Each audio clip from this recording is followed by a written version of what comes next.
Hello and welcome to the Proving Grounds. We've opened the gates of hell so you may level up to your truest of potential. Today, we are talking about Helltaker, a free game. Something I don't generally talk about ever. I don't think I've ever covered a actual free game before. Don't normally really play them because, you know, I'm sure y'all know microtransactions and nudge nudge. Oh, you could play some more, but you haven't been playing much. You better deposit some money. But that ain't what it. There are literally no money transactions in this. Though, there are theories of it possibly being an interesting business venture, though I will get to that much later in the video. Let's get down to the nitty gritty of the game. So what is Helltaker? Is it Doom and new indie No. Actually, it's quite incredibly simple. If you're a long time puzzle maniac person in the game industry, you're probably quite familiar with several different takes on box pushing games. There are many different little takes. I remember one, I think it was called Boxel, that one on the Game Boy. There's also a long-going, long-going might not be the proper word, but more like a really old Japanese franchise that was like, I think it's translated like Warehouse Pusher or something. And then there's other types of games that have done pushing like Lolo. But that has a lot more elements to it, but essentially does partake in pushing stuff in that. And there's a lot of different pushing games like that. It's not exactly a new revolutionizing thing, but that's generally what Helltaker is. It's a maneuvering around, pushing stuff to get to the end of each stage. So, but the aesthetic, because I'm sure if any of you are on Twitter when this game came out, you've probably, if you follow even just a few artists, you've probably seen bajillions, quadrillions things of fan art of the characters from this game. And the aesthetics is definitely the charming part of this game. While a simplistic puzzle game underneath, its charming aesthetic is what's captured a lot of people's hearts. So, when it comes to the gameplay, you got walks to move, skeletons you can move and kill, and there are spike traps that injure you more, and then there's a special final boss fight that I'm not going to go in about here because it is spoilers, but I will just mention that the final quote-unquote boss of this game is different from the general gameplay. I want to point that because that is something I've seen as criticism against the game, people who couldn't play that. So I will talk about that separately later, but I just want to point out in case you just like, oh, because it's a, if you never played a box pushing game, usually the general premise is you have things to push, you have a limited amount of turns, or you have to be careful how you push. There are takes where you technically can push as much as you can, or want as long as you want, but if you do it wrong, you get trapped and you have to restart the stage over, and some older games were very bad about that, not giving you a simple way to restart the game.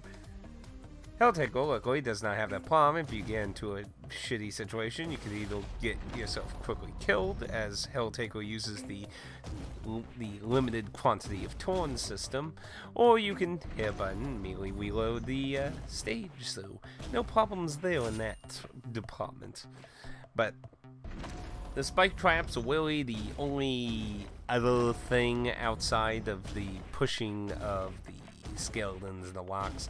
They, when up, as you'll later see ones that retract as you move around, when they're up, when you stand on them doing any action, they consume 2 as opposed to 1 of your turns. And that becomes a little bit more important because when you kick a skeleton, kill a skeleton, or kick a walk, you remain stationary in the spot that you did that action in, so it's something you have to keep in mind.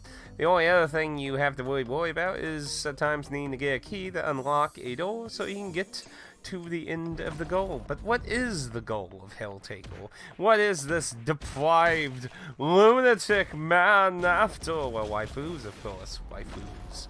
It's actually really cut and dry. The guy wants a demon harem, so he goes to hell, which probably one of the few complaints I got about the story is that it doesn't actually show that part. Like, you go to hell, and boom, you're in hell. Like, it literally doesn't explain how he went to hell. Little weird, though. But then again, I guess maybe there could be a slight answer in the ending, maybe. Maybe, I'll point that out too, but anyway. But it doesn't really go in there. But anyway, we go to hell, and you basically essentially encounter someone at the end of pretty much every stage. So, how it goes about, you'll maneuver through the stage, you'll get to the end goal, you'll have a conversation, then you'll have to make a choice of life and death. Well, actually, it's not always life and death, but the majority of the time is basically if you answer wrong, you die! And you guys, we do the whole stage again, so I hope you would never have to solve it, because if you just were randomly DSPing about it and hoping you'd get through it eventually, and you died, well, yeah, you screwed it. To again, to infinity and beyond. Now, many of the characters, I'm sure most people probably have 2 or 3 characters they'll definitely like, if not all of them. They have varying personalities of waifu characters. So, you'll likely find someone you like. Some of them are silly, some of them are reasonable, and some of them are fucking insane and they'll whip your damn head off. But you'll work your way through the stages, and yeah, it's just a simple little thing. But like I said, the aesthetics of the game is really good. I like the art style, and like the premise, like, a lot of indie games usually draw from older games that pre-existed. Like I said, there is an establishment of box pushing games. It's like you literally find them dating back to really old computers. Like, they're not anything remotely new at all. But they took that and just, like, who would ever really think about making a block pushing game that about a guy getting demon waifus to have a harem? The complimentary art style, the lines, as little as it is, because sadly, this game is, at most, if you will, super hard bent on getting through a lot of these stages. Probably, to be just very fair, you'll probably barely push 2 hours. But if you're pretty good at puzzle games, you're going to probably average at about an hour. And if you're really good, you could probably do it in about 40 minutes. Because there ain't a whole lot of stages, really. It's really the puzzle aspect that's going to draw a bit of your time. Now, another minor complaint I do have is one of the lines, one of the characters actually breaking the fourth wall of referring to the game as a rhythm game. As much as, like, if you were to look at a video, you might, like, it's one of those rhythm games where you have to move with the music. No, it's not. There is no rhythm to the gameplay. Like, I don't know if that was supposed to be more of a joke or something, but I would not consider this a rhythm game where it's one of those games where you literally have to do actions with the rhythm of the music and that is not a thing in this game. If anything, that's like you can take your time as much as you want. You can just leave the game there. Well, as long as you're not on the final bosses, that's a different thing. So we'll get to that. While on rhythm topic, though, the music is very good, though there's barely any of it. I think there's like 4 or 5 tracks. There's really nothing music-wise, but what is there is actually really good. It's almost kind of a shame that it isn't somehow rhythm-based, or somehow working the rhythm, the music into the gameplay somehow, because it actually is pretty groovy. But outside of its aesthetics, I mean, that's all it really is a block pushing game. It's a really short block pushing game. But it's free, so it's kind of hard to really have much negative to say. They're all secrets to find, very minor secret that can lead to an additional side ending of the game. It is also to note you actually don't have to gather those secrets if you know what they reveal to you. You can actually still access the secret ending even without them. So that's also of something to note. You also get a chapter system if you want to see like what different questions might lead to horrible and terrible, deadly, bloody results. You can also skip around and stuff. The only other thing to probably comment is on a kind of a vice button thing, which I like. The first few like give you general little tips, but then it kind of just dwells into the characters interacting with each other. Which I mean, the humorous and funny, but the later, and to be fair, you know, later on there ain't a lot of new stuff being introduced until the boss fight, so not tons to talk about, but maybe could work a little bit more Vice in there, maybe just a wee bit. But I did love all the character interaction, so don't take that as a negative. I just feel like, maybe like the first 3 times you use it gave you just slight actual advice, and then the rest just became conversations. But well, maybe you could separate the two of that. I mean, it's a short game. It doesn't have any actual tutorial outside of the advice, but whatever stuff they tell you within the advice button. So you're left it to your own devices outside of that, basically. And that's really all I have to say to not go into spoilers about the character, because it being a short game, I don't want to generally go down into the characters in the non-spoilerish section. Be sure of that. So, value? You know, I honestly could see this be a quick, maybe $2.99 game. It's a very short game, and what is there is polished really well, but there's not a lot of it. So I feel like $2.99 wouldn't really be that bad for a short game. Maybe $4.99, maybe, but going to like to the $9.99, $10 range feels way pushing it. But you know, it's a short little game. It's fun. You know, I've played way worse type things but it is simplistic in its way. So now let's get into spoilers and some conversations about the businessy ideas that could be behind why this was free and such.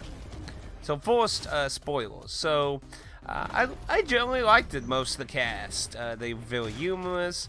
Now this doesn't go into like super adult type stuff, even though considering the subject matter, there's no nudity or anything, just maybe at worst some suggestive things here and there, but not really any general naughtiness. So if you're here for that, you probably just better off looking up artwork. I wouldn't be surprised if there's probably, you know, several questionable manga type things out there, perhaps. But I liked the cast.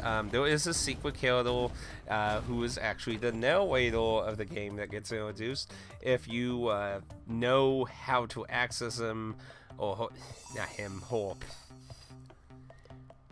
You know, what's funny is, like, you know, very famous demon character. Not exactly who I would imagine being female, though. Especially if you've seen lots of different interpretations of the Lord of Flies. But, you can unlock her by knowing a certain code. When you get to the end where you can actually talk to all the goals that you got in the game, you can stand on the pentagram that's on the character's rug, which was vaguely what I was going to talk about as maybe like there's nothing in the game at all points to how he went to hell, but maybe somehow that had something to do with that. I don't know, but you'll get a code thing if you find all the secrets, and the code will open a portal that allow you to get one more ending where you end up in the abyss sealed with a Lord of Flies instead of your harem. Probably not the best fate at all there. But hey, it's a freemium game. You don't really see them freemium games having a multiple ending. As for the boss fight, yes. So, the boss fight is weird. Like, I mean, the whole game's real time, but I mean, like, being a puzzle game, you move in a block formation, while the boss fight still has the block movement, you know, square by square in a chess checkerboard kind of style. The boss has a moving scroll to it. Basically, you're stuck in the middle of a machine, and the contents of the middle is constantly moving up. And if you touch the top or bottom, you will die instantly. And while you're in that section moving, you have to avoid chains. You can only get hit 4 times. Now, there are checkpoints at 4 times during the boss fight. So long as you get to a checkpoint, which is after you destroy a set of chains, there are 4 chain parts that you have to destroy. Each set, after that, you get a Taki bit, and that triggers a checkpoint there. So you don't have to go through the whole entire thing with only 4 hits. But each section, you only get 4 hits from the chains. Like I said, top and bottom or instant kills. Be honest, the final part took me probably the most time in this game, honestly, because I'm not the most well-coordinated person, so I can kind of understand if you look at this game and you're like, oh, it's a simple pushing game, I can take my time, I'll keep trying at, like, and then you get to this part, and if you're not really good at reactionary things, you're just like, ah! Yeah, it took me a few tries in that last one, but if I got... The good thing about the boss fight is the chain pattern is the same. It is not random. It is always the same, so you can learn the pattern. But obviously, based on how well you're at reactionary and getting used to it, like the first thing that first hicked up me in the controls is the controls are slightly, maybe a little too sensitive personally for me, but essentially, you know, if you just accidentally hit the wrong direction, you just wasted a turn. And when it came to this boss fight, you have to be very precise on how you're moving, or you can just screw up hardcore and freak out and die, and that it's not impossible, but like I said, depending on your reaction, I can see why some people had some complaints about it. What if the person who made the game, which my understanding is Polish,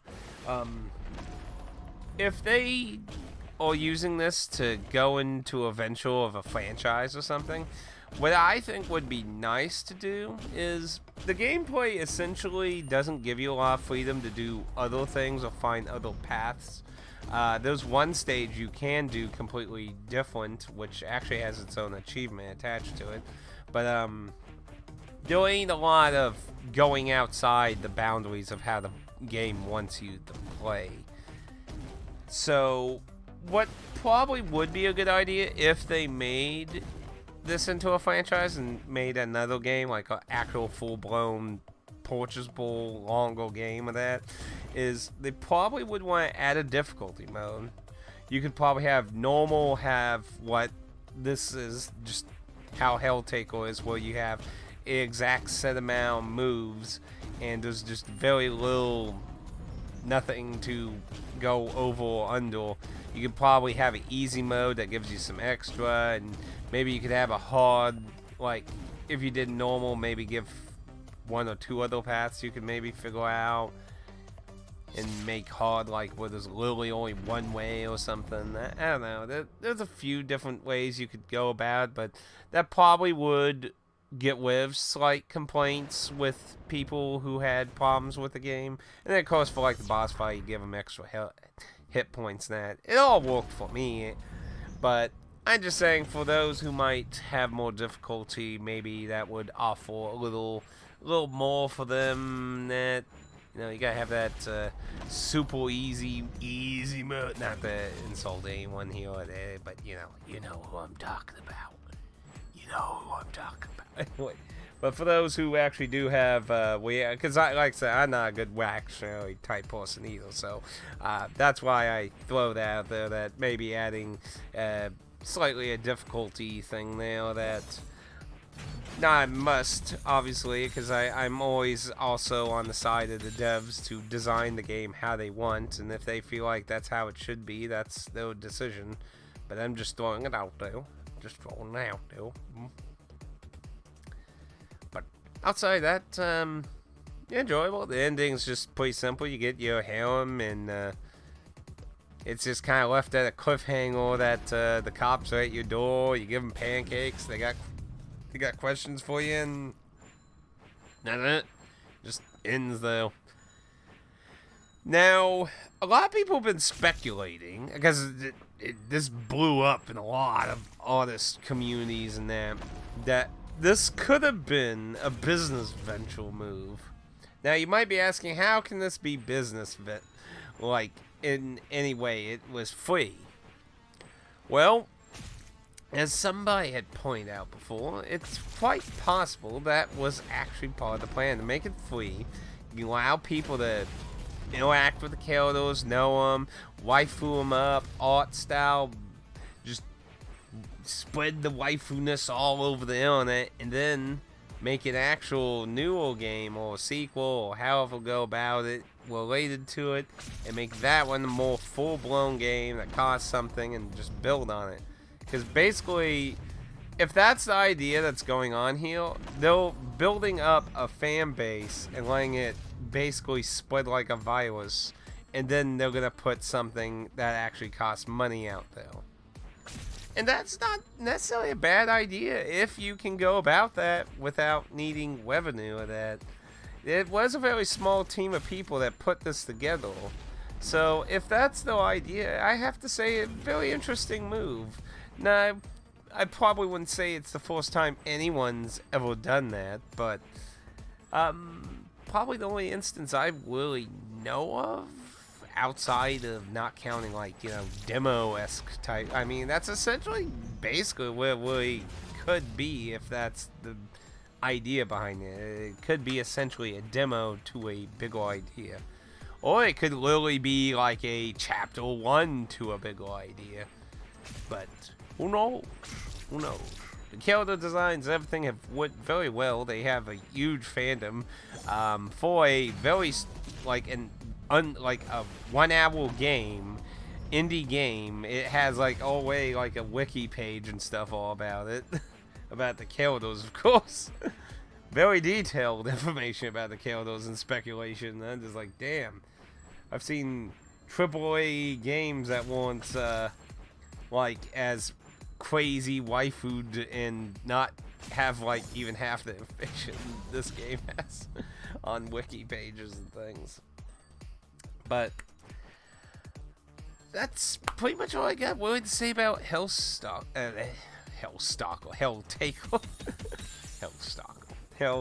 Helltaker. I like the idea of the setting, honestly. I mean, they used a really odd type of gameplay that, like, box pushing games are a very subjective type of puzzle game that isn't very popular with the general people, mostly. So it's just kind of interesting seeing how this game became really popular. But like I said, the bigger take is its style, characters, and stuff. The puzzle part was just something forcing people to get to those. But I think this is an interesting premise using a very old style of gameplay.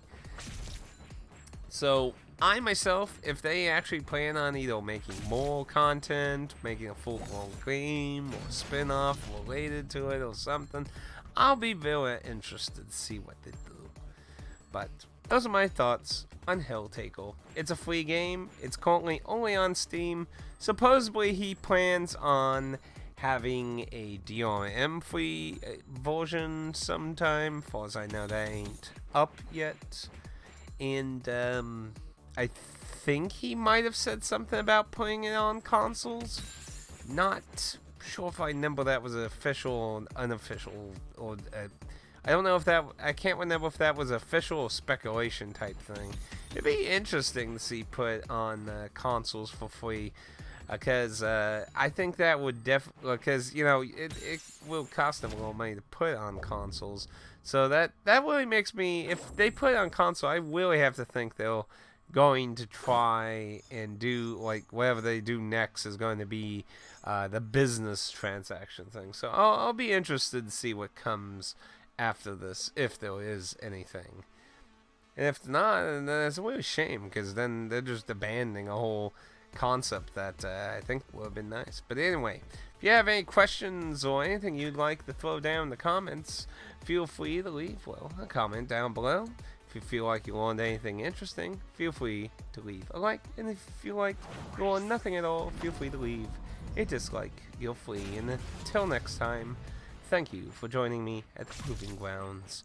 Take it easy when getting your harem together. One of them might stab you. But please don't stab me. I'm just a nice, cool, quiet person. Don't kill me!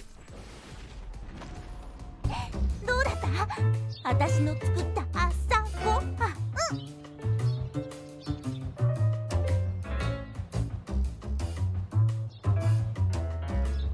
感想だよ。感想。